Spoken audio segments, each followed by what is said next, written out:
naman dito minsan, no? Para sa mga kanya. Pero dito, alas 8 na mabilis pa.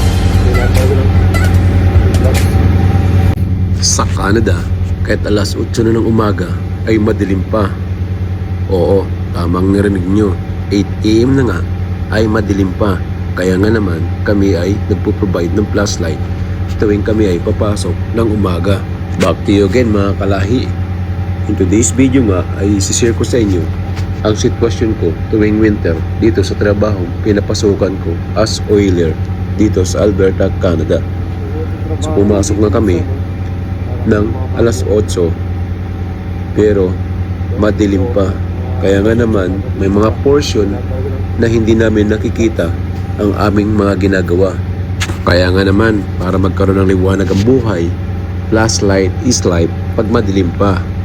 So kailangan pag ganitong trabaho mo ay hindi ka lang dapat langisero kundi ikaw ay minero. Dahil nga mayroon kang flashlight sa ulo. Binibili namin yan para mayroon kaming personal use pag mga ganitong sitwasyon. O hindi ganito kadali ang pagiging lasingero, langisero. Unang-una nga, ang kalaban mo ay ganitong sitwasyon. Malamig na, nag-i-snow pa, at ikaw ay nagtatrabaho under negative 25 temperature pa. Kung ikaw ay iniisip mong mag-work as oiler dito sa Canada, naku, mag-isip-isip ka muna.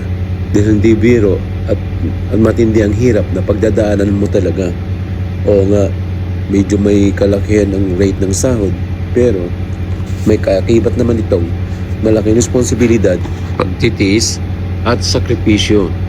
Dahil nga, posibleng mapalayo ka sa pamilya mo. Mayroon 21 days ka sa trabaho at 7 days ang off mo.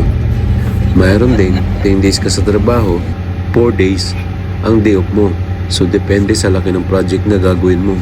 Diba? Nasa abroad ka na nga, nag-OFW ka pa, lumalayo ka sa pamilya mo para kumita. Hindi madali ang buhay dito sa Canada mga kalahis. In real talk lang, no? Sa mga Pilipinas dyan, kung iniisip nyo napakaganda ang buhay namin dito sa Canada at mabilis kami kumita ng pera, oo, tama kayo. Mabilis kita ng pera, pero madali din gastusin kasi dollar ang aming kinikita, pero dollar rin ang aming ginagastos at binabayad sa bills. Kaya wala na rin halos natitira. Kaya kung minsan pag kayo aming natatanggihan at di kami nakapagpadala, huwag naman sana sumama ang loob nyo dahil nga may mga pagkakataong kapos din ang aming kita. So I hope ay nagustuhan ninyo ulit ang aking video mga kalahi. Hanggang sa muli, kita-kits ulit tayo sa aking mga susunod na kwento dito sa video ko. Thank you for watching mga kalahi. Ingat!